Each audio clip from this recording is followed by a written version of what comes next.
Upon the examination of the galaxies of space, images begin to appear. Images of strange and powerful forces. But of all the forces in the universe, the two most powerful, Hulk Hogan. I'd rather if she was going to some N-word, I'd rather have her marry an 8-foot-tall N-word worth $100 million. And the Ultimate Warrior. That queers are as legitimate as heterosexuals? How are they not? That the anarchists, because queering doesn't make the world work. Prepare to explode. Champion versus champion. Title for title. It's the ultimate challenge. It's Wrestlemania!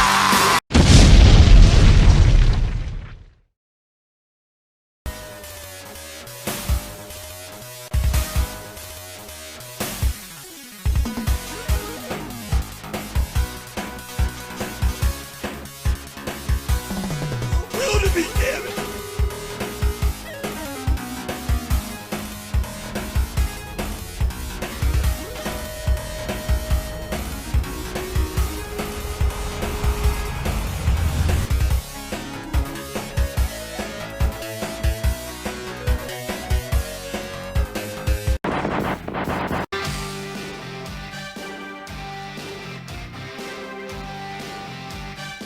We are back, take two, Hibiki Highspots, WrestleMania 6, the Ultimate Challenge. What is going on?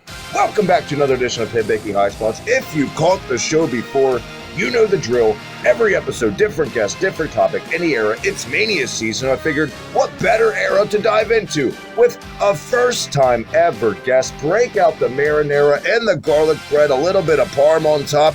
Laurie Lasagna, what's going on? Welcome. Thank you for coming back for take two. Tons of tech issues this week. That aside, what's going on? Where can everyone catch you? How you doing? Hey, I am doing fantastic. Very happy to be here. You can catch me on Twitter at NightNightMoxley, NITE Moxley, or at Instagram at the Laurie Lasagna. There you go. And fun fact, a lot of people don't. Laurie picked this episode. This was like one of her favorite Manias of all time. This is immediately what you wanted to pick. God damn it, that was admirable, because this is my childhood in a nutshell, this show. But real quick, before we get to that, follow me on Twitter at the Hibiki TMD. That little red button right down below. Hit it, subscribe. All the goodness, retro gaming, pro wrestling, heavy metal podcast, Terry Bollea video game streams, all the nerdy stuff in between. We're going to get your fill, and ProWrestlingJournal.com. Thank you to Drew Ortman for featuring us over there. We are the official Pro Wrestling Network podcasting network. Excuse me, I'm that excited to be talking Robert Goulet in a little bit. I'm stumbling all over the place. I'll tighten up the screws. We'll get it down here. And yeah, UnionSmack.BigCartel.com. Pick up your official Hibiki TMD merch and pick up my co-host on Union Smack's Undertaker book, A Trip Down Death Valley, introduction by yours truly. WrestleMania 6 from Canada, the first ever international WrestleMania. This is for a lot of people our age, Laurie, their first WrestleMania memory. Yeah? Huh. What was it about this Mania specifically that still makes it probably your favorite, and what made you want to pick it for this? Oh my gosh, when I first watched it, I remember when I first watched it as a kid, I was just so glued, minute by minute. I mean, I was just so excited, and I loved that. When I think back to being a kid and watching WrestleMania, it's just it's all real, and it's so exciting, and you don't know who's gonna win, and you're kind of little, so you don't understand the build-ups completely, what makes you think who's gonna win over who. You're just good guy, bad guy, okay, let's go. And I just think back to how happy I was watching the WrestleMania, just because it was just so cool. It's for that time period. When you think of the phrase sorry. A simpler time, this is literally, this is it, a simpler time. This was, I think, the very first ever babyface versus babyface match in this company on pay-per-view, correct? That I can remember, because my memory doesn't go back that far to know off the top of my head. I don't think so, though. Either way, it was quite the they went all in on this Mania to get buy rates and all that. The biggest possible match they could book, they did it. I honestly, besides the Mega Powers, probably the biggest match they booked since WrestleMania 3 was Hogan and the Warrior. Yeah, there was just so much hype to that. So much hype. Holy moly. Speaking of hype, when you got an event Yeah. like this, Laurie, and you pack 67,000 people in the Sky Dome, and you got this country elated and excited for having WrestleMania for the first time, what better way to get people strapped in and that adrenaline going than Robert fucking Goulet? Kicking off with O Canada after a little intro from Jesse and Gorilla. How are we doing? Robert Goulet. Mike, what did you think of old Robert singing O Canada? Oh, Canada, our home and native land. Honestly, I was 6, so I probably didn't even get it. But as an adult, I think he did awesome because as a hockey fan, I hear that song played a lot whenever, or sang a lot before games whenever the Capitals are in Canada, or, what if I'm just happen to be watching a game that's being played in Canada. He ranks up there because I've heard that song sung a lot. He knocked it out. Yeah, and I have written down here on my notes, we kind of talked about it episode 1, but they haven't heard it yet, so I have written down here, I don't understand why when they returned for WrestleMania X8 in the Sky Dome, they didn't get Will Ferrell impersonating Robert Goulet to sing O Canada. Why didn't they do that? How did that not happen? I don't know. It's like one of those mysteries, like one of those things, just out in the universe, will never be known. It totally wrote itself. I mean, that's a layup, as far as I'm concerned. Let's get to immediate action. Last time we talked about this, we were bigger fans of this than I thought we would be. It was Coco Beware and Rick Martel, essentially an enhancement match, but Coco got more offense than I thought he would. Yes, and we were also talking about how, like, we weren't really sure if it was such the best match they could have used to kick off the pay-per-view. But, like, I thought it was just because Coco came out first and, like, his entrance and dancing around with Frankie, and it kind of just, like, got the crowd pumped. And then after him, here comes Rick Martel, and Rick Martel is a super douchebag because nobody likes Rick Martel because he is this preppy, I'm better than you, with his permed mullet and everything else. So it made for a good little story right there. So to start off with. So I didn't think it was half bad to start with. But there was this great little... Did we decide if it was a botch or not? Do you remember when we talked about it? I'm pretty sure it was a botch. It was a botch? Okay. So you got, like, Coco does this, like, off the rope, flying headbutt kind of thing. Off the ropes, flying headbutt kind of thing. And he goes for it a third time and, like, stops. Dead face with Martel. And he, like, goes, ah! And then Martel bumps. He just does a bump. And, the crowd's all laughing and stuff. And I'm like, is that supposed to happen? It was pretty noticeable miscommunication. That's one, we brought about this up last time too, the crowd. There's going to be an umbrella factor on this entire review, so I'll go ahead and say it. What a crowd this was. I mean, from your Cocos to your Hogans, they were invested in essentially every babyface strutted out for them. They got behind them. Didn't matter. Yeah. Yeah, and, like, I also noticed that there's so many of those Hulk Hogan foam fingers. They're just everywhere. Yeah. Everywhere. That's like, I didn't really, I don't remember that so much, like, when I think about being a kid. I don't think that's something I noticed when I was a kid, but now I'm like, wow. Something I noticed as a kid that it's still there and it's very noticeable throughout. There's that guy with that giant sign of Hulk Hogan's face, but half the sign's folded because you can tell he's not a Warrior fan, so he's folding you know what I'm talking about? Maybe I'm just a super fucking nerd. Is it the one? It looks like his eyes are kind of wide. Yeah, like, yeah. It almost looks like it came off of No Holds Barred. Kinda, yeah. Yeah. And then right next to it is somebody holding a Warrior fan sign. Like, okay. And we all know the legendary stories of just this crowd. I mean, 2 kids sitting in this crowd would go on to be future Hall of Famers, and Edge and Christian attended this show. Oh, wow. Yeah, okay, I remember that now. Crazy. That's wild. You can literally spot him, too, at the right timestamp on it. A young, mulleted Edge. In all his Really? glory. Yeah. How come I don't know that? Yep. In all of his glory. Rick Martel, like we said, gets the win. Pretty decisive. What, like 4 minutes, if that? Gotta get that Boston crab, man. And that sweet perm mullet. My favorite of all the Martel looks still. Boston crab. Does anybody, like, do they even still use that?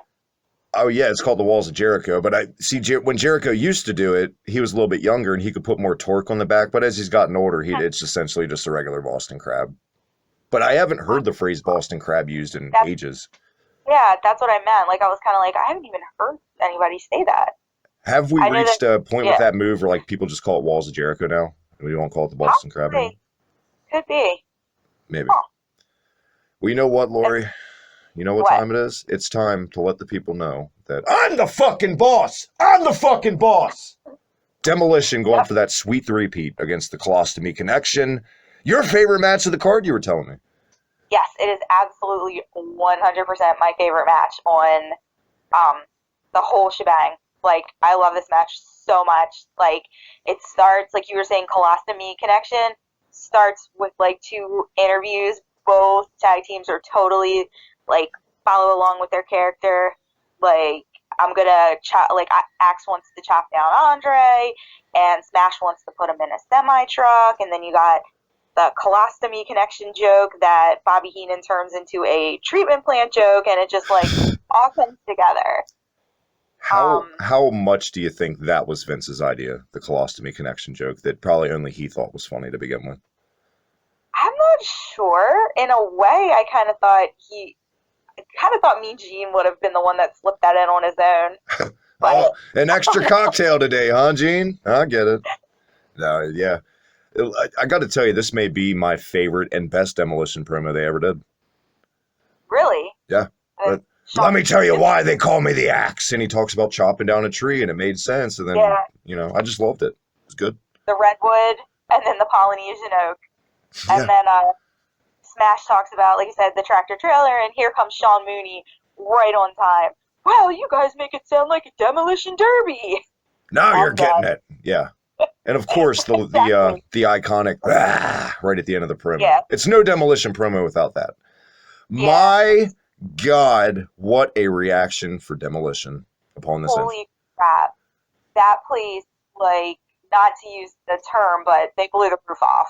They seriously did. And they come out with those masks on, and then, like, their bondage gear and everything else, and Andre's already in the ring, so he's getting the crap boot out of him to start with.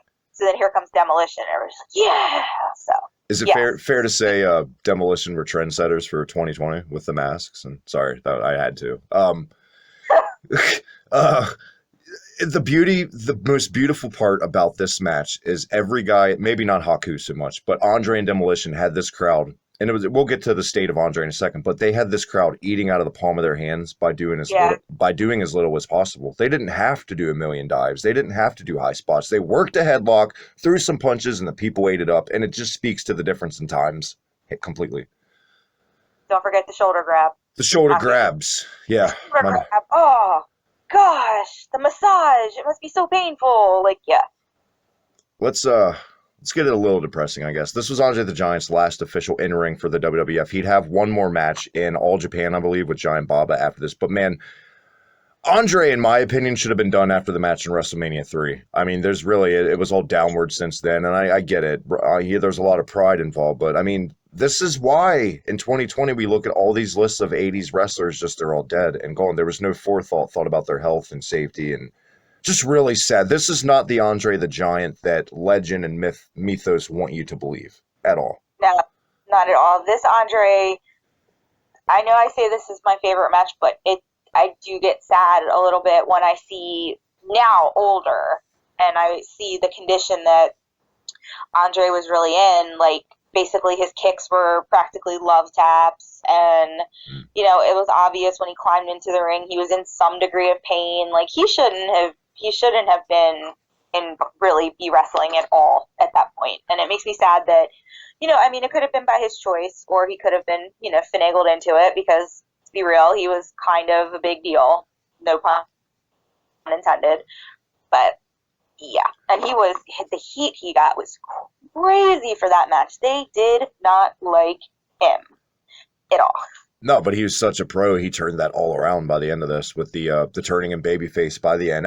By the way, Demolition win, guys. Again, if you didn't know, spoiler alert, 30 fucking years later, Demolition win and new champs.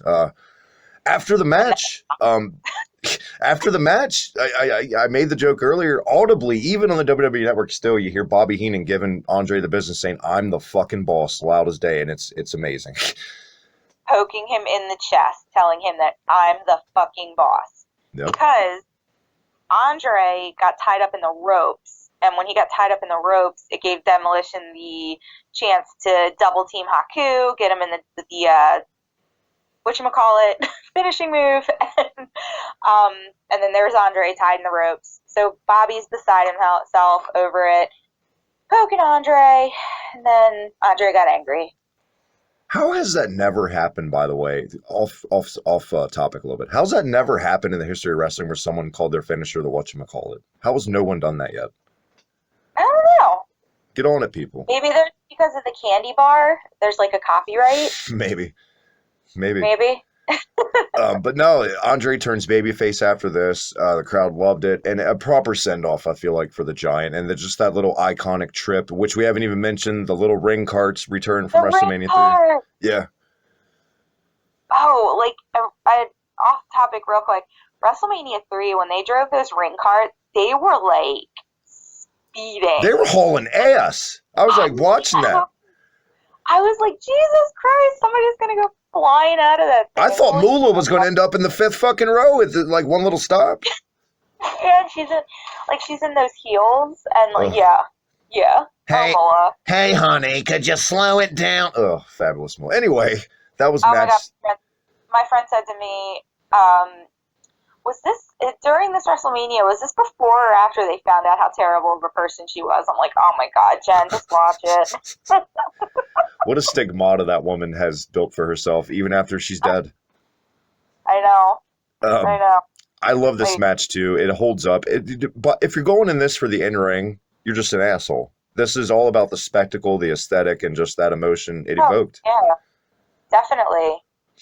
Yeah, you can't watch this WrestleMania and be like, oh, what is that? What is that? Ew, they would never, and criticize all of it. No, sit down, shut up, and watch it. Yeah. Well, no shit, they wouldn't do that. We were 6 years old when they made this. You know what I mean? Like, things, believe it or not, things may have evolved, guys. Where did that take us to next?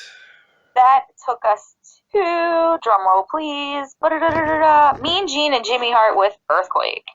Oof. Break out the paper towels. Earthquake's sweaty already. Oh my gosh. He was drenched. Like maybe somebody did pour water over his head, but I don't know why anybody would during an interview. Yeah, that's not water. Pre-interview. Disgustingly and disappointingly enough, that's not water. We talked about this a little on our first attempt at recording. How at first Earthquake had the poopy brown singlet, and in my mind, this was changed to sky blue because Vince McMahon thought he looked like the Earth. It's the same color as the Earth. Other than that, I have no fucking reason why they changed it to sky blue. It should have been black from the beginning like it would later, because this, I mean, God bless Earthquake in all due respect, but this is just kind of gross to look at, bouncing up and down the fupa in full effect, and it's just not a pleasant sight for me. 2 words for you. Bastion Booger. Oh my God. King of the fupas. King of the fupas. His opponent here is against Hercules, a guy that never got over as a babyface, no matter how hard they tried. Hercules. Sorry, couldn't help it. Eddie Murphy couldn't have even got Hercules over as a babyface. I don't feel like. Maybe some of the most cringe theme music too is Hercules. Oh, you didn't like his whole heroic. Yeah. I'm good. No good? I'm good. I think even kids thought that was lame back in the day. But nonetheless, this match reminded me of how fucking agile and fast Earthquake was when he went for his Earthquake splash. Jesus Christ. Yeah. He moved it, dude. And then I'm like, oh, God. Here we go. Oh, there goes your chest cavity. Nice knowing you. Somehow along the way, Earthquake got a stiff upper lip in this match, a little potato from Hercules. And he did not look like a happy boy after that. They looked like there were some receipts being thrown around. Yeah, just a little bit. And then Jimmy Hart's like, hey, busted you open. And I'm like, yeah, Earthquake clearly has no idea that his mouth is bleeding. Great job, Jimmy. Great job. Way to stay on top of that. I never had the privilege of like going to a show live while Jimmy Hart was still active. Can you imagine how annoying it was to be in like the front row with that shit going on? The megaphone. Oh, yeah. But like, he didn't really you know the little sound that megaphones make? Yeah. It's like, okay, I don't really remember him using that much until like WCW or like late WWE. When he started running out of material, he just hit the sound. Oh, is that what later. it is? I don't know. I would assume. What did Oh, you what did you think of this big, sweaty, disgusting hoss battle right here? Could have done without it, I think. Immediately, the thing that pops in my head is sky blue because both these guys were decked out in sky blue for some reason. Like Sky Blue the drink or just the color? The color. I mean, maybe. Maybe. Maybe. Totally, there was no reason this had to be on a WrestleMania card, in my opinion. This could have been on Superstars easily. Mm-hmm. Earthquake getting the win. The commentators building it up how, he's put all these guys on a stretcher and sent them out. Hercules, apparently the first guy to just no-sell that shit. He stood right up after the match. He's just like, I'm good. I'm not selling it. Why do I... Jesus, Hercules, what are you doing? Can only imagine why his career went down the shitter after that. I mean, way to sell it, Herc. I mean, what happened after Power and Glory? I think they just made him a single. But he was still rocking like the Power and Glory attire. He was just a singles wrestler, and they just kept jobbing to like Sid Vicious and guys like that, and they just released him. Poor Hercules. Poor Hercules, but that man got himself some pay-per-view paydays. He was on a lot of pay-per-views, like all of them. Yeah, he was on 3 that I was just watching. I forgot who he wrestled, but he was a heel then. Yeah. Yeah. Up next, I think it was more promo time, right? It was more what? It was another promo, right, with Sean Mooney? Oh, no. It is our awkward Miss Elizabeth interview. Rona, your house or mine, Barrett. Yep. God. Break out the cocktails and the $4 shrimp poppers. They're on special. It's ladies' night. Why the fuck is Rona Barrett on my screen, Laurie? Because Rona Barrett was the celebrity that year. Well, one of them. She was TMZ before TMZ was a thing. We'll go with that. She was pretty much the 80s TMZ. And who else to interview Miss Elizabeth, who is another woman, is Rona. And Rona wants to do this, really, in-depth interview with Miss Elizabeth. Why aren't you on TV anymore? And, okay, so let me see if I understand this correctly. She said that she wasn't getting involved with matches anymore because she was afraid of disappointing her fans for not being able to do enough. Like, what does she think they thought she was going to do? What did she even mean by that? Well, I was like, what?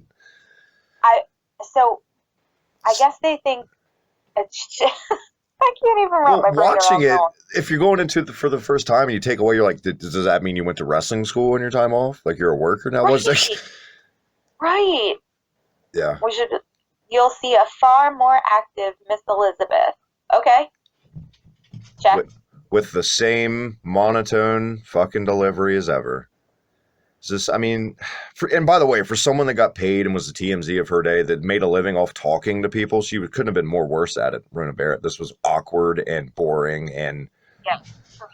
We talked about it last time too. I feel like, she was obviously the crown jewel, baby. The surprise later on in the show, but I feel like having her on this before that totally gave it away. It was so fucking obvious it was going to be Elizabeth, especially after seeing this.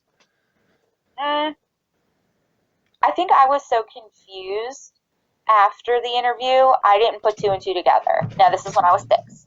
Right. So, now, obviously, now as an adult, it makes sense. But back then, I don't know if everybody caught on to it or not. Yeah, the two worst parts of this entire show were the segments with Rona Barrett, hands down. We'll get to the other one later, unfortunately. Nice. So now we have a more active Miss Elizabeth with a giant brooch on her collar.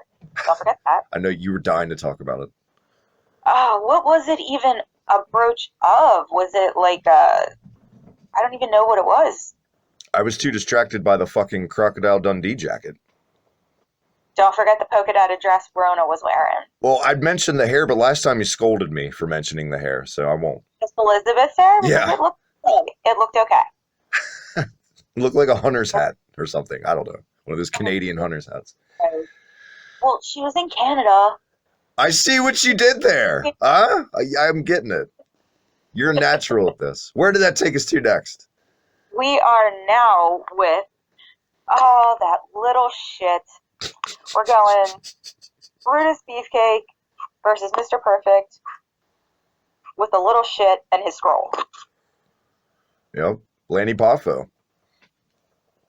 Oh, we love Lanny, but man, when he was the genius, you just wanted to choke him out. Because there's, like, do you remember when, like, Shane Douglas was Dean Douglas in the 90s? And he was, like, the professor, where he was, like, a professor type, and he would sit there and talk about how much smarter he was than everybody, and you just wanted to punch him in the forehead solely because of that? Yeah, of course. Okay. Meet Lanny Poffo. Who is the king of this gimmick, by the way. I mean, you got Damian Sandow kind of did this too, but I don't think anyone's ever done it better than Lanny to this day. Oh, we love him. But, yeah, so he gives Mr. Perfect the great grand introduction, and Mr. Perfect, who we talked about before, was just so ahead of his time. Like, so ahead of his time. The things that he did in the ring were just, I don't know if he got as much credit as he should have back then for how, like, good he was. I really don't know. Well, so I'm glad you said that phrase, gets enough credit. And that's kind of encapsulates this entire match for me. And I want to sum it up. For anyone, and I know it's hard not to do because it's Brutus Beefcake, okay? But for anyone that's ever, questioned why he's in the Hall of Fame, what he was never over, couldn't work, nobody gave a shit about him, watch this match because you'd be amazed that he was one of the most hottest acts in the company, hands down. This crowd loves some Brutus. Laurie loves Brutus. Laurie loves Brutus. There you go. Laurie loves Brutus. What's not to love? From the hand grenade pants to the fucking music. I mean, Jesus, that is an 80s gimmick personified. And I get it. Riding buddies with Hogan and riding his coattails. Yeah, that's not a great look, but you can't deny the man on his own as Brutus Beefcake, how popular he was. He was very charismatic. He was like a great baby face. And he kind of had, like, that thing, like, okay, so Jake the Snake, we'll take him, for instance. He had Damien, and the crowd just couldn't wait for him to get Damien out and put him on whoever Jake had just beat. Everybody couldn't wait for Brutus to get the scissors out and give somebody a haircut. It was just, he was so, like, he was a good package, I'll put it that way. And on the other end of that, you got Curt Hennig bumping like a goddamn boss. Curt Hennig was so good at putting guys over, making them look like $1 million. It almost seemed like a rib after a while. Like, he was so good at bumping, it's like they were exaggerated. You know what I mean? Yeah, like, and he was the only one I remember, like I was saying, like, when he would get out of the ring, like, when he was running away from Brutus at the beginning of the match, he, like, threw himself over the top rope, like Royal Rumble style. For sure. Like, there was no chill. Is it fair to say Mr. Perfect, Curt Hennig, whatever you want to call him, he's easily one of those guys that works in any era of pro wrestling? Oh, yeah. Like, you could put him in New Japan tomorrow, and it'll work. Or is it like 90s Mr. Perfect, though, right? Right. Not like little Curt Hennig from AWA in the 80s. No, like prime Mr. Perfect. Oh, like who? Okay, so if Mr. Perfect was active in either WWE or AEW now, who would you want to see him wrestle? My God, I mean, Dolph Ziggler, I think, is the easy one. Comes out. That's his doppelganger, for God's sakes. There's a ton of guys. I can only imagine like matches like him and Pac would have. My God, tremendous. It's such a shame that we don't have Curt Hennig around now, just as a backstage agent. I mean, just teaching guys how to psychology. It's such a shame, and lost way too soon. And rest in peace, Curt Hennig. But luckily, this match lives on forever. And I'll be flat out. This is Brutus Beefcake's best match, in my opinion, ever. Huh. I feel like. Hey, it's a good take. It was a great match, and he was really awesome in it. It was very surprising to see Brutus, especially in this era, get a decisive, clean win like that out of nowhere. True. Like, I really thought when the Genius gave Mr. Perfect the scroll, like, that was it, like, lights out, and that was going to be it. But the fact that, and I thought this was cool now looking back, Brutus, when he put he did a slingshot on Mr. Perfect, and Mr. Perfect missed the turnbuckle and hit the post. And they were like, he hit the post, and 6-year-old Laurie's like, oh my God, he hit the post! And then, like, so that was, like, huge. And then Brutus gets the win, and the Genius gets a haircut. What a company guy Lanny Poffo was, by the way. Already his hair was just massacred going into this. from previous. Oh, that little shit. That little goddamn shit. Look for that shirt coming to the store this year. All proceeds go to Laurie for the idea. Yeah. Yeah, it is what it is. I would say one of the better matches on this pay-per-view. Yeah, hands down. And, like, let's just discuss the fact that Brutus's song was so fun to just bop to. Exactly. Like, man, it fits any occasion. By the way, it's great fucking music for cleaning your house, too. I've done it. I'll put myself out there. I've done it. Okay, well, guess what is going to be playing tomorrow while I am cleaning my kitchen? On repeat, next to Coco Beware, and, doing the bird dance around the house. Life happens. Don't judge me. Cleaning up bird poop to Brutus's theme. Yeah. Quarantine life. LOL. Oh. Yeah. Where are we at next? Let's cheer us up.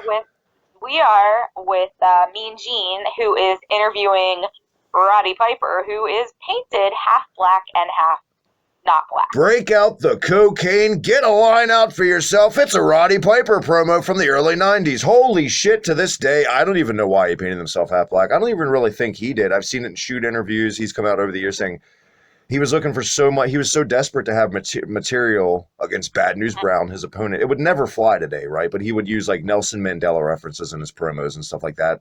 And essentially, I think what Roddy was trying to say by this was that he's every man. He knows no color, but it totally didn't come off that way. This would not work today at all. People would lose their shit.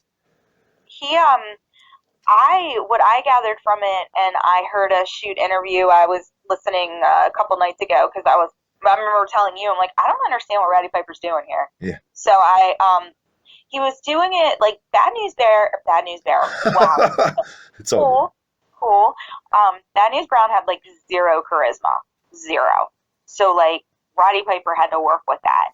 So everything that Roddy Piper did by like painting himself half black, and like one side of him was he called one side of him something and the other side of him Hot Rod, and he Hot did Scott.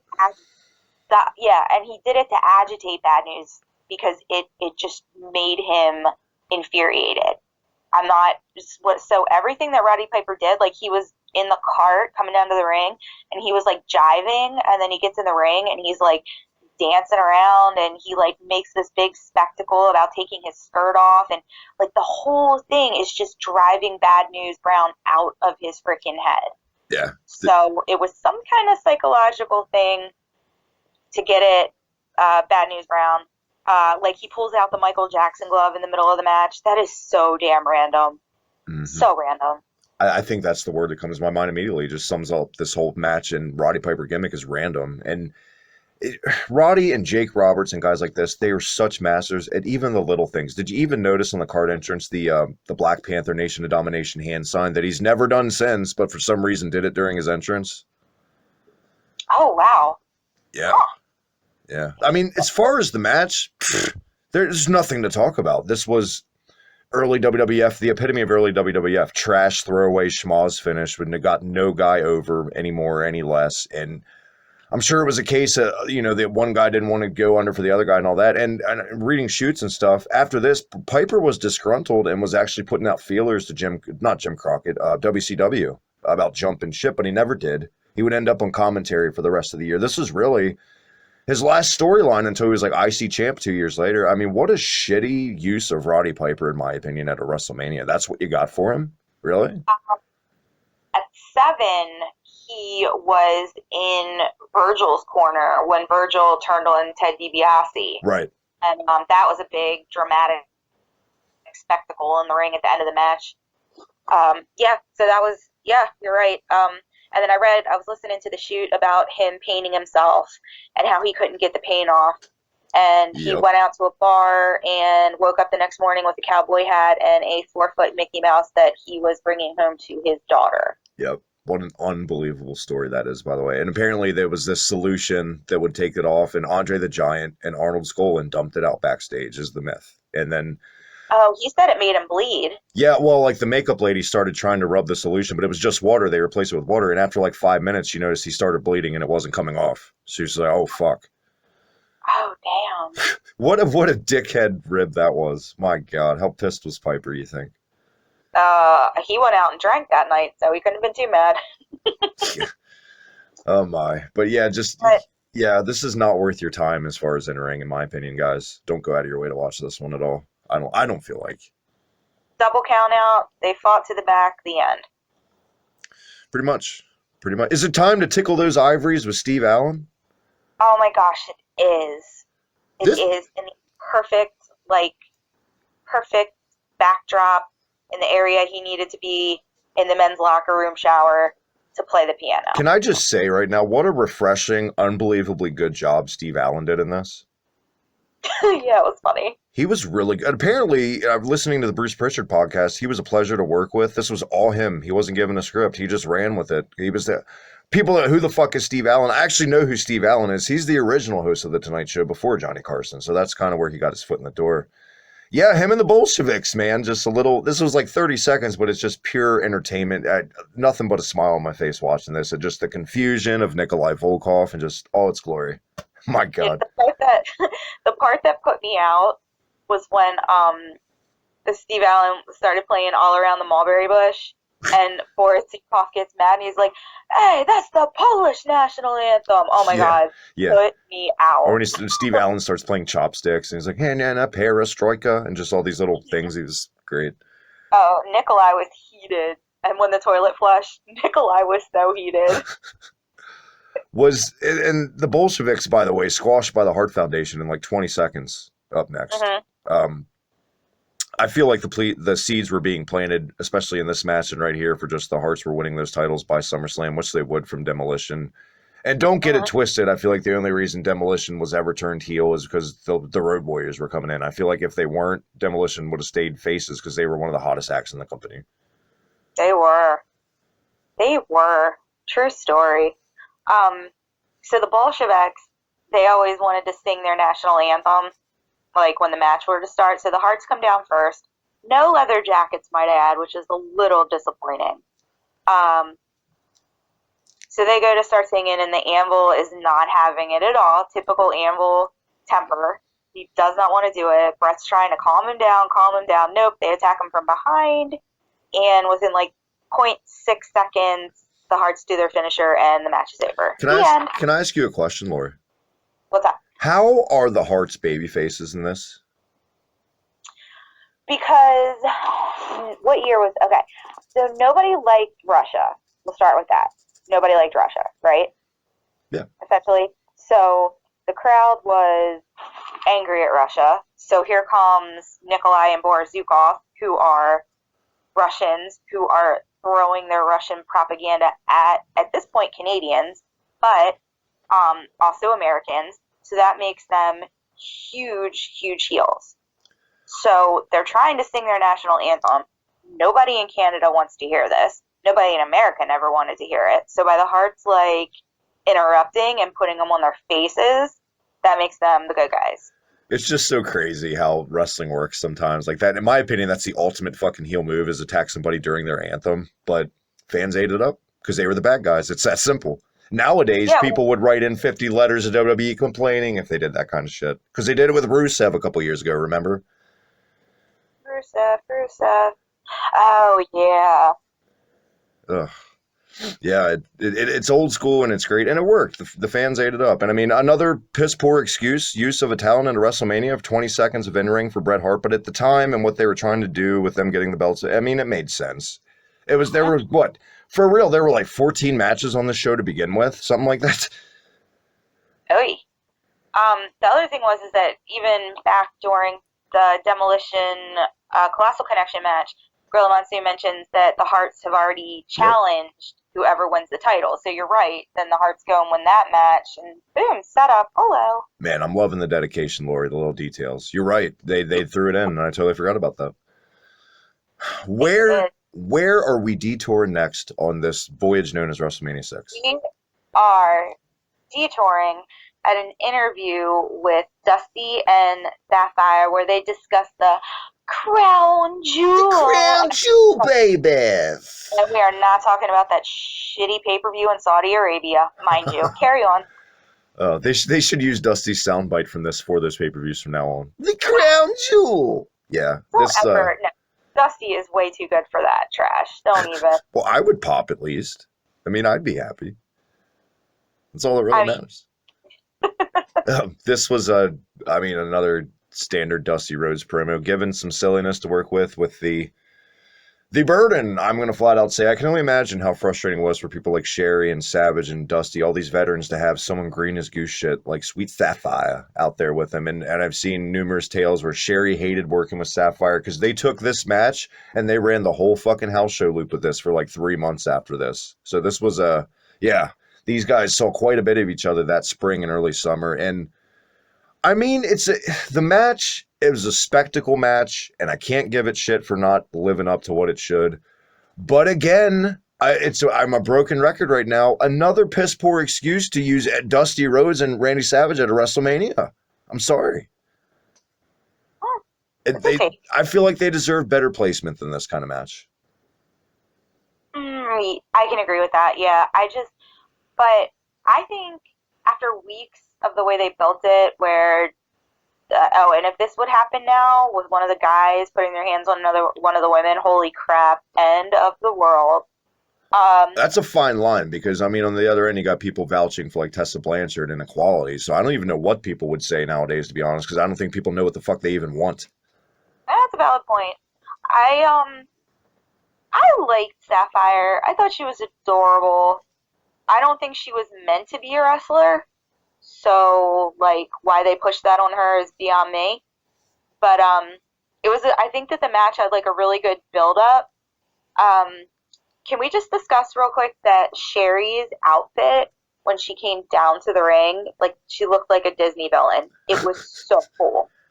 Everything about the Macho King and the Macho Queen were awesome. Maybe even more than Jerry Lawler at pulling off the King gimmick, because he thought outside the box with it. It wasn't just another standard. Like, he put his own style and spin on the crown, everything. Every last detail about the Macho King was him, and I love it. He was something. I can't put into words. Like, he was amazing. The greatest of all time, possibly? In the conversation. Yeah. It's got to be up there. For creativity, especially. It's got to be up there. The outfits, the music, the Dusty Rhodes theme, all of it's here. All your childhood is right in this match. And I mean, for what it is, yeah, it's a spectacle, and it's fine. I wouldn't say don't watch this, but on the same end, I wouldn't say it's must-see, you know? Well, okay, I'm sorry. No, Got lost for a minute. My fault. All good. So, then we bring out the crown jewel, right? Sure did. Miss Elizabeth. Sure did. But shocker. She's not wearing the Crocodile Dundee jacket. Nope. She's wearing this, like, sparkly, silvery kind of thing. Yeah. So, the match was a little bit short of a train wreck, I think. Sherry and Sapphire had zero chemistry whatsoever. It was awful. I felt terrible for both of them. I'm pretty sure Sapphire made Sherry land right on her fucking head from a snapmare, too, in the little botch. Looked like it hurt. Yeah, I know what you're talking about, yeah. I read that Sherry had to train Sapphire, and Sapphire gave her a bloody nose or something on mistake. But, yeah, so they had... Oh, this was also the first mixed tag match in WWE history. Yep, first time ever. Well, on televised, because I'm sure they were doing this shit on the house shows and stuff. But if it didn't happen on TV in their world, it didn't happen, essentially. But yeah, the match was what it was. This match is on a million compilation DVDs. I'm sure many of you have seen it, and you know where we're coming from. Where it's not great, but it's not awful. I'll give it a pass just because the talent and the promos going into it. Yeah, it was really exciting, like, if you're a kid to watch it. It was so exciting because it's like, okay, the Macho King, we hate him, and there's Sherry, and she's so evil, and, oh, Sapphire's going to wrestle, this is going to be so great, and then, boom, Miss Elizabeth, throw her into it, holy crap, 6-year-old's dream. Also, the first time I ever remember Elizabeth getting involved, which they built up, where she smacked Savage or Sherry, I can't remember specifically, but yeah, she got physical, and after the match, I mean, she doing the Karen dance and all that terrible shit. It was cringe, but it is what it is. Yeah, she threw Sherry out of the ring at WrestleMania 7. Yeah. After he was kicking the crap out of Macho Man. Yep. There you go. Yep. Dare I ask where we're headed next? I think we have to go backwards, actually. The Barbarian had a match, and I think we skipped it. Do we have to go to this match? Because it's a nothing squash match. That's probably why I forgot about it. Sure. Okay. I'm just kidding. I think this match was the epitome of it. Didn't need to be on the show at all. This was Bobby Heenan, the new manager of the Barbarian, not with Mr. Fuji anymore. And I mean, Tito got a decent little reaction. There's no reason Tito Santana shouldn't have won this match for me. I mean, Christ. Oh, Tito. His little music that makes you bop around a little bit. How racist was Jesse Ventura when Tito Santana wrestled, by the way? It probably went right over my head. My God, every other line was Bean Eater or just all these references to Mexican food. It's go back, guys. This wouldn't even pass a test room in 2020. This was unbelievably aged terribly as far as that kind of stereotype. And I mean, he's come out and said it before. Him and Tito were good friends in real life, and Tito didn't care. That's just how it was back then. A totally different time, you know? Wow. Yeah. Definitely a different time period. Was it time to inject an ounce of cocaine into our veins with Hulk Hogan or the Ultimate Warrior in a promo? It doesn't look like it yet. It looks like we have that interview with Rona. Oh, yeah, about the Jesse Ventura's adult film library. Before that, we have Bobby Heenan going off on Mean Gene about how pissed he is at Andre. And how he's going to make a whole new family now because Andre doesn't know what he did wrong and blah, blah, blah. Anyone that's going to pro wrestling school wants to learn how to talk, wants to learn how to cut a flustered, pissed off promo. Case in point. This was amazing. You listen to me, you go to the top. You don't listen to me, you never heard from again. What a soundbite. Lives in infamy. Tremendous. Classic. Yeah, Bobby Heenan, he was... I miss that guy. So then we're going to talk to Rona, who's got some information and some photos about Jesse the Body, apparently. Porn reference. Now, Gorilla Monsoon said that it wasn't anything terrible. So... Softcore porn. Okay, that's what it was. There you go. I don't know. All right. Well, now that we got that... I'm desperate in this awful segment to make anything of it salvageable and entertaining. I hated it. This was a hokey, cheesy-ass segment, and I don't know even if Vince McMahon thought this was funny. This was just awful. Well, they probably thought it was funny in early 1990. Yeah. Goddamn, pal, that was great. Do it again. Take two. Yeah, well... Because Rona is supposed to be like a gossip reporter, and Jesse the Body thinks so highly of himself and has such a huge opinion on himself, and he thinks that he's king shit. And here's Rona being like, so, I saw this picture of you that Jesse the Body's like, oh, shit, if this gets out, I'm not as cool as I was. Boom. Yeah. Panic attack mode for Jesse. Yep. You are the goddess of the format tonight because half of my sheet here is like messed up and I can't read half of it. So where did that take us next? Okay, so there must have been like a intermission going on because there's like 4 interviews right in a row. Yeah. So just for the sake of getting to the good shit, there's an interview with Sean Mooney with Sherry and Macho King. They're absolutely losing their mind. Sherry's screaming like an idiot. Clearly they're pissed off they lost. Then after that, it's Demolition with Mean Gene. They're super pumped they won the titles. Typical after the I just won a world title match interview. So, followed by, we have Hulk Hogan. Oof. Go ahead and do your thing. Here's the deal, man. See, when you start a promo, Jack, you gotta have your back turned, man. You gotta draw them in, dude. You gotta make them know what's behind the curtain, dude. What's the deal, man? Terry Bollea always did that so fucking well, starting off promos, looking off screen with his back turned. It was just a natural thing that very few guys ever to this day have nailed like Hulk Hogan.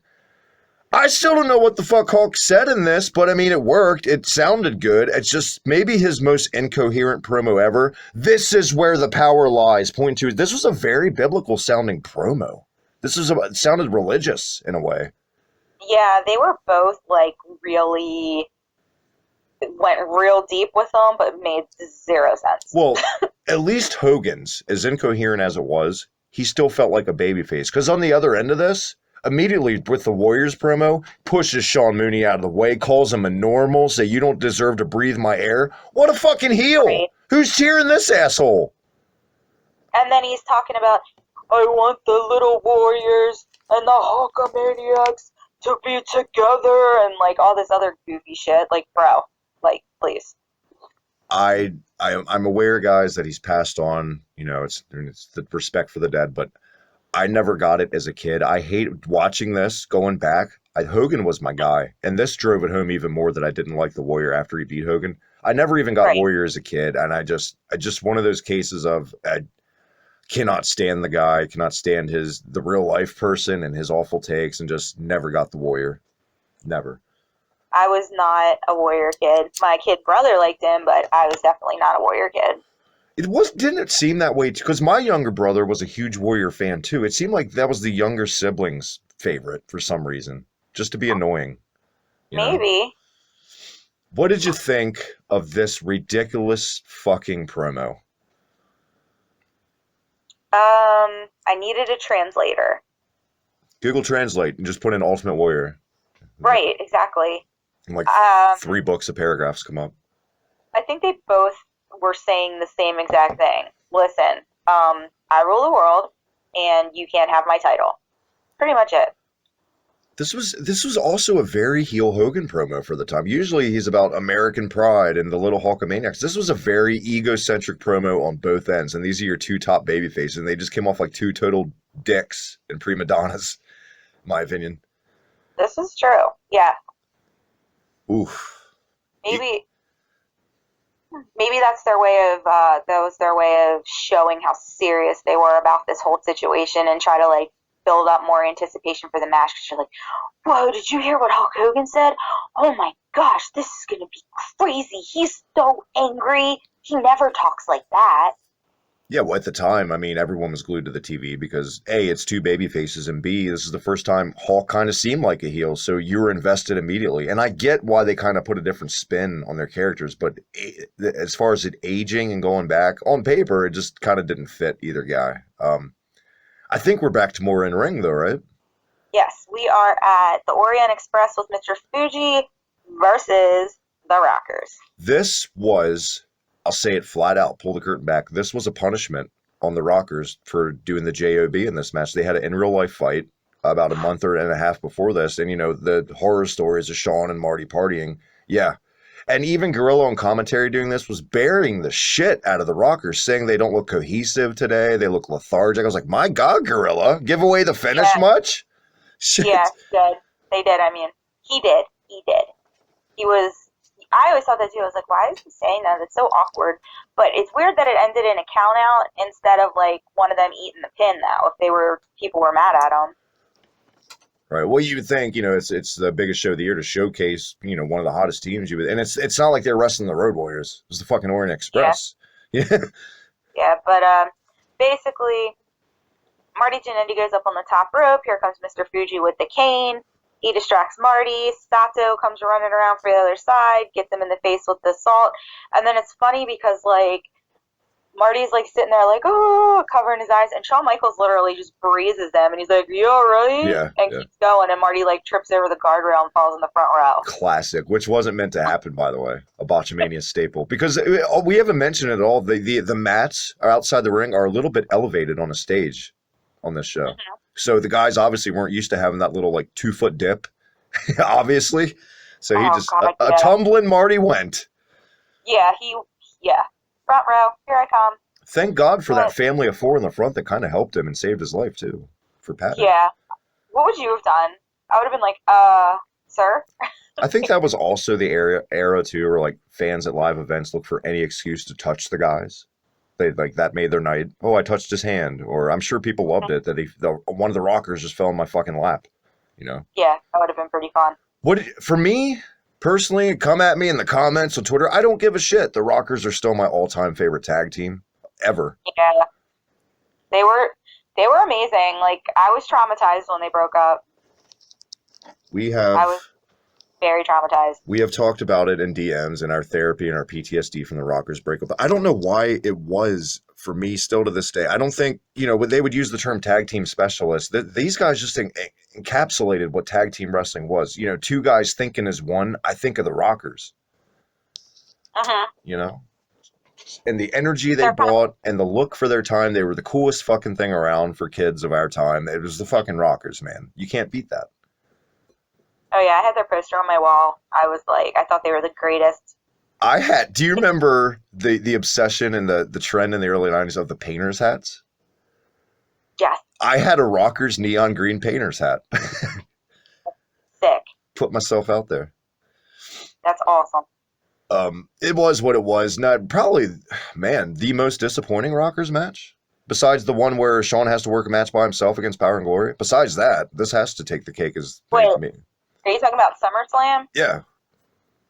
Marty has to do it against Power and Glory. Oh, sorry, Marty. My bad. Yeah, they take out Sean, and I had to hide behind a pillow for a little while there. I love the details you bring to the table in this episode. I love it. No, I was very disappointed in this, and this hasn't aged well at all. And this isn't the match I would show anyone to introduce them to my favorite tag team of all time at all. Not at all. Nope. That would be like WrestleMania 7 when the Rockers opened against the Barbarian and Haku. Yeah. That's a good match to show. That is a surprisingly good fucking match, actually. You're right. That's really good. Is it time for DDP to start driving that sweet pink Cadillac to the ring? Almost. Because first, Steve Allen has to interview them. Steve Allen's got to interview Rhythm and Blues. It's a pretty uneventful interview. They're quote-unquote warming up for their performance. So we can go right over that. Then we have Dino Bravo, who is got Jimmy Hart and Earthquake with him against Hacksaw Jim Duggan, who comes down to no music, which is so weird. It is, and the giant ho sign in the crowd. Mm-hmm. Which, looking back, I mean, a bunch of people put a bunch of letters together that said ho, but it is what it is. Yeah, it's pretty Duggan gets the 2x4, he takes out Dino Bravo with it, and then he gets the pin, and then Earthquake squashes him, and that's pretty much the extent of it. Laurie isn't selling any of my jokes tonight. She's not having it. Okay. My jokes are going over like a fart in church. No, I'm just messing with you. This was a nothing match. I could have gone the rest of my life with never having to see this match, honestly. Yeah, it didn't make sense. Well, no, wait a minute, because Earthquake, does he start feuding with Hacksaw after that? Kinda. This is just give Earthquake something to do until he took out Hogan over the summer. I feel like a little transition. Get him ready for the Hogan push, brother. What was it that made? Because if you think about it, what eventually ended up happening to Earthquake was he left WWE, or he did the Natural Disasters, and then left WWE, and he goes to WCW, and he's Shark. He's out of the dungeon. He's brought in originally as Avalanche, which is just a Kmart Earthquake. All right, my first memory of him in WCW for some reason is Dungeon of Doom as the Shark. I don't know why I don't remember that, but I'm going to take your word for it. How amazing was that gimmick, by the way? The whole Dungeon of Doom gimmick was something else. I mean, as a kid watching it with Taskmaster and the guy in the wall. What do you call him? The father? The creepy guy in the wall. Fuck, what was his name? I want to say the Wizard. Something. He wasn't the Wizard. I know you're talking about. Okay, he was in the wall. He's fucking Bootstrap Bill in Pirates of the Caribbean. He was literally in that shit. Yeah, he was. And their whole little entourage, it's really creative if you think about it. It's very creative entourage. You have the Shark, and then you have Hugh Morris. And Exactly. And then obviously Kevin Sullivan, you got Meng and the Barbarian. They were just kind of there. They didn't really have any real creepy thing to them, though. And then remember Braun Leprechaun, man. He was creepy as shit, but he just used to run around and bite Jimmy Hart in the nuts, or the ass, whatever. He would just run around and freaking bite Jimmy Hart. Like, all right, and cool, dude. This is why Laurie and I are friends, guys, because she remembers Braun the Leprechaun. Right there. Dude, he was so annoying. What was the point? And the best part about him is he wasn't even a midget. He was just like a normal sized dude, but they called him a leprechaun. Yeah, well, he was like always hunched over and stuff. Yeah. Like he would run around and make himself look like a short person. That's all he did. It was like they had no control over him. It's lame and as shitty and corny as the Dungeon of Doom was. I, for one, am kind of thankful that we kind of lived through this, because every time I see some entitled twat on Twitter bitching about a storyline, I just say, motherfucker, I lived through the Dungeon of Doom. I think you're good. Right. Yeah, I lived through Sting and RoboCop. You can go fuck yourself. I also lived through Rhythm and Blues debuting their brand new song, Hunka Hunka Hunka Hunka. Shut the fuck up. How many Hunka Hunkas is in this? A lot.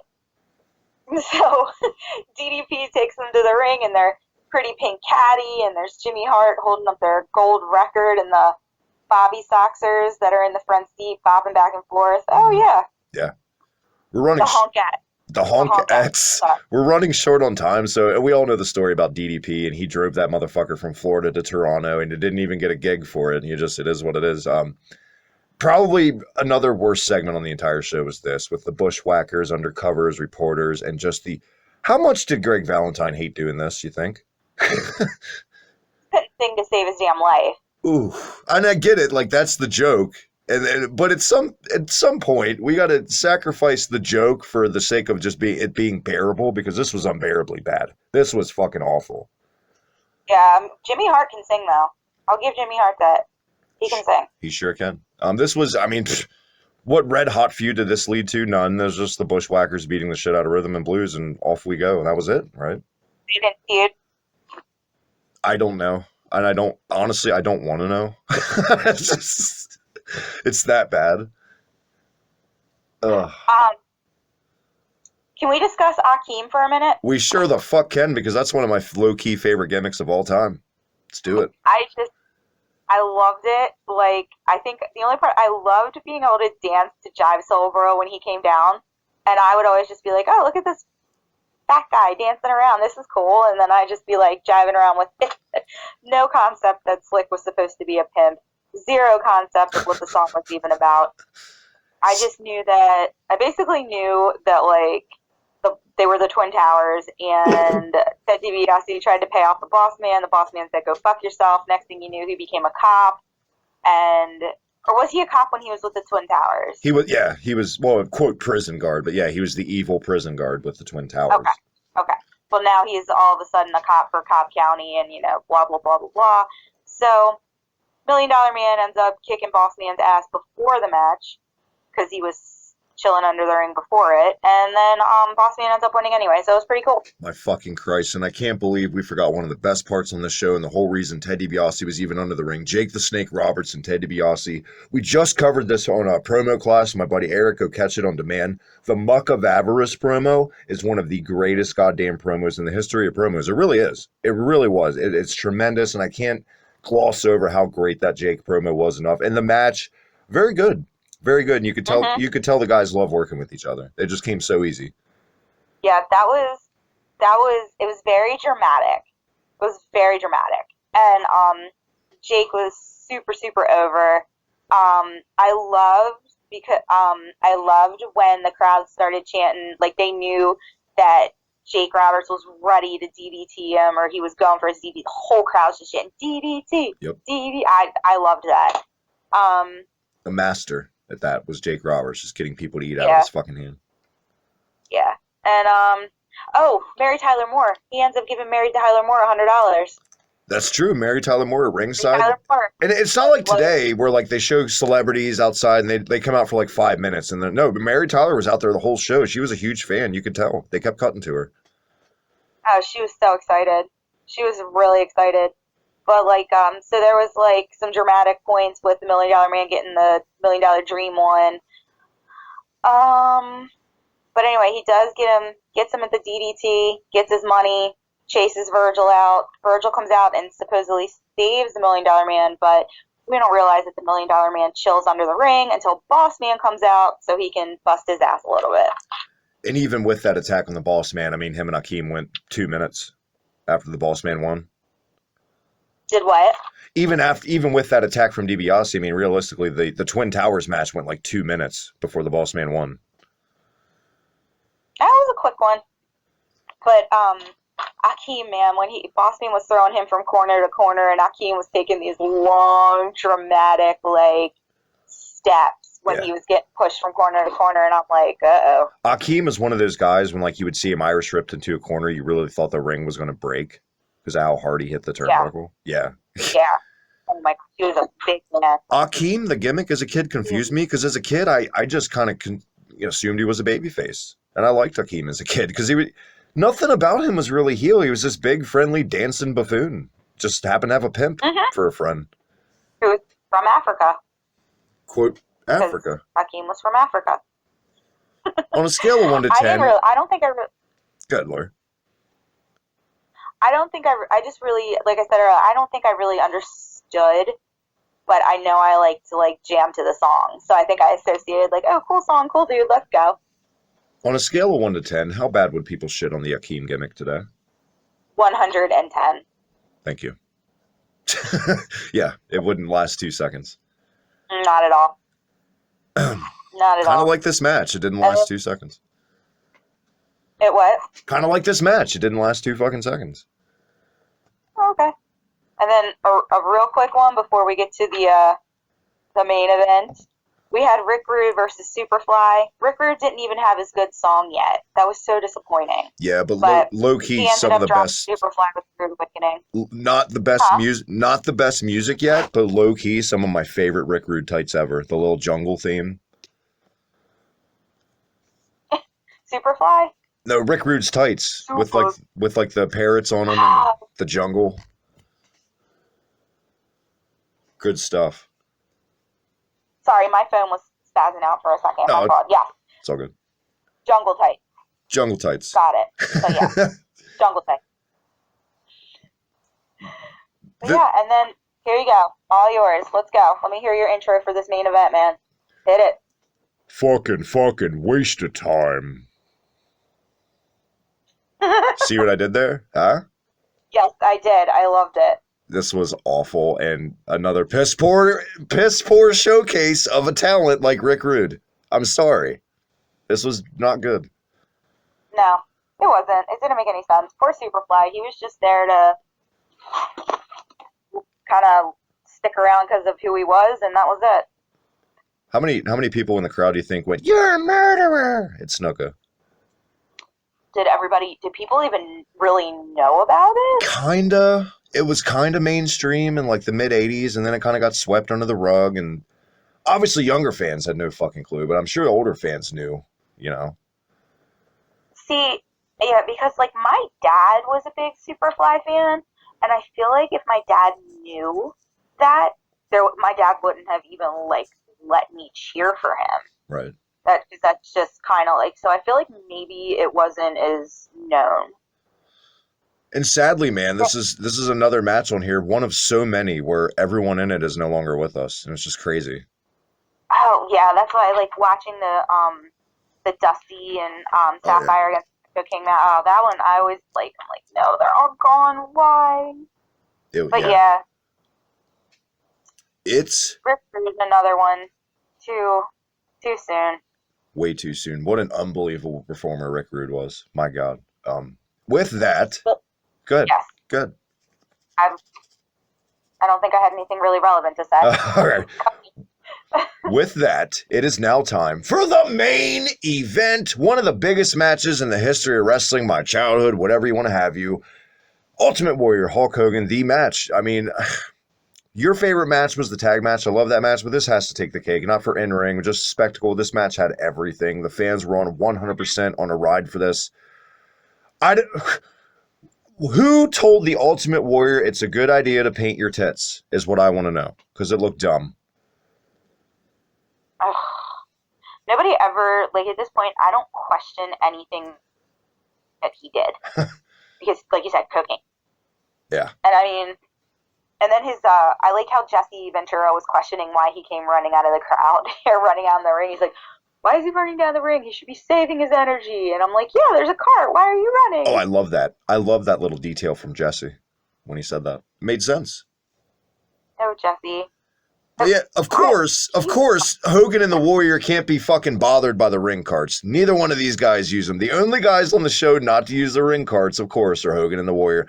I'm kind of glad, because it would have made no sense for a Warrior to come out in a slow little goddamn golf cart at all. He needed the WrestleMania 3 one.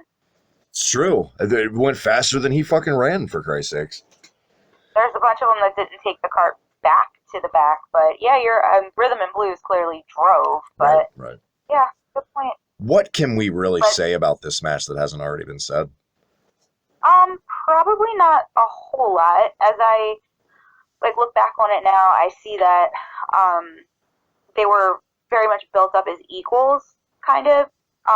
That this is why we're at the point of babyface, because we have two baby faces who are literally equal with everything, and we need to know who truly is number one. We need to know where the power lies, man. Yeah.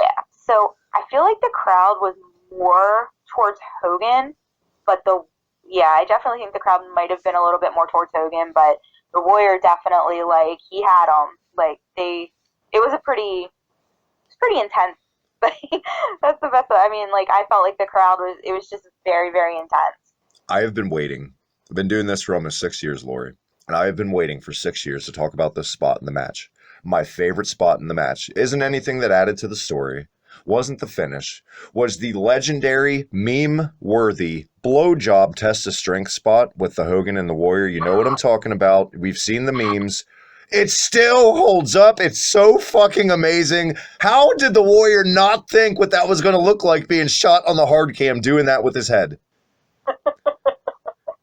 Jesus. I'm not sure. Again, cocaine. I mean, I got nothing. It's so fucking good. It's so good. It never gets old. It truly doesn't, this spot. Gosh, hold on. I gotta take my glasses off for that one. Welcome to Hibiki TMD, by the way. Oh, thank you so much. Now that I'm crying because I'm laughing so hard, that's awesome. Got another one. No, man, it's just Jesus Christ. If you don't know what we're talking about, stop this show right now. Come back, but stop the show and go watch the blowjob spot, and we'll be here waiting for your Kleenex because you're crying from tears. It's so good. It's up there with the year before. You know the spot where the Rougeau or the Bushwhacker slams the Rougeau, and the Rougeau uses his dick to press off of him, and the camera zoomed. It's up there with that. Maybe better. Oh, wow. Maybe better. I have a lot of free time on my hands being cooped up, obviously, but the match, it's legendary. Obviously, Ultimate Warrior gets the win, moves out of the way of the leg drop after Hulk hulks up. This was unheard of at the time for Hulk Hogan to eat a pin. Clean. Unheard of. And so Ultimate Warrior drops it to Sergeant Slaughter at Royal Rumble the next year. Yeah. Sure did. And then, I don't remember where the Intercontinental title ended up. I know that Good. I'm pretty sure that was, yes, I remember. Royal Rumble, Macho Man hits the Ultimate Warrior in the head with the scepter, so Sergeant Slaughter can get the pin, and then that goes into WrestleMania 7, where it's Hulk Hogan and Sergeant Slaughter for the big title, and then Macho Man and Ultimate Warrior in a career-ending match. But I don't know where the Intercontinental title ended up. And who knows, maybe someday Laurie Lasagna will be back for WrestleMania 7. The Intercontinental title, this was, we keep failing to mention this was title for title, which was unfucking precedented too, by the way, in 1990. The winner walked away with all the gold. The Warrior did.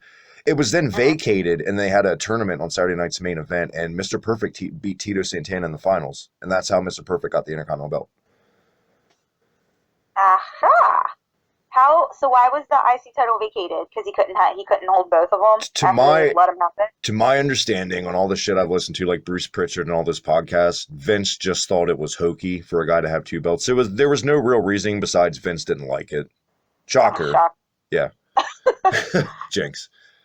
That was it. That was WrestleMania 7. A shocking way to end the pay-per-view. One of the most shocking moments of my entire wrestling childhood was this match, this finish. Let's get out. So we brought up Dean Douglas earlier and Lanny Poffo. Let's do what we always do. Let's get out our pen and paper and grade WrestleMania 6. What do you give this grade at the end of the day? Definitely I would give it a B. That's fair. That's fair. There's a couple little things that take it off of A level. I think I'm going to have to be in that B section with you. I think truly the show is fueled by nostalgia, and that's what still gives it a B for me. Had I had no nostalgic connection to this show, I shudder to think what I would have graded it, to be honest. Uh-huh. But yeah, I got to go. I'm going to go B minus just to be a cool kid and be rebellious and different. Rona Barrett was unbearable. Some in-ring matches were fucking pointless. A piss poor way to display Bret Hart, Rick Rude, so many fucking guys. But yeah, the main event made up for it. The tag title match was off the chain, and there's a lot of good still on this show, I feel like. Yeah, if I go back and put it in 6-year-old perspective, there were some matches that could have done without, like Hacksaw and Dino Bravo and Barbarian and whoever was the Barbarian. Tito Santana. Yeah. And Rona and Elizabeth were pretty lame. And there was one other thing that is not coming to me right now. But those would Rhythm and Blues. Love Rhythm and Blues. Stop. That was so cool. I'm a nerd. Okay. If we're being honest, the blowjob spot took it from a C minus to a B minus for me alone. So. Well, that's good. I'm glad to see where your priorities are. My God, thank you so much for doing this, trudging through. This has been a marathon episode. We went about an hour and a half. Laurie, you'll be back sooner than later. Until then, one more time, where can everyone catch you and all that goodness? Instagram is at the Laurie Lasagna. Twitter is Night Moxley. Night is NITE and Moxley. And I promise we'll have you back to explain the meaning of your Twitter handle one day, even though you did the first round, but we'll do it again. And as always, on Twitter, follow me, the Hibiki TMD. That little red button down below, hit it, subscribe, all the goodness. Retro gaming, pro wrestling, heavy metal podcast, video game streams, every nerdy, funny bone on your body. We're going to tickle it. If you let us, we'll wear gloves. And unionsmack.bigcartel.com to get your official Hibiki TMD merch. Get a t-shirt, get a book, get it all while you can. You're cooped up anyway, bored, why not? And ProWrestlingJournal.com. Thank you once again to Drew Orman and all the fantastic writers for featuring us over there. Official podcast network of PWJ. If it happened in a ring, rest assured the fantastic writers and the team assembled over there are your fucking thing. Until next time, Hibiki Highspots. See you then.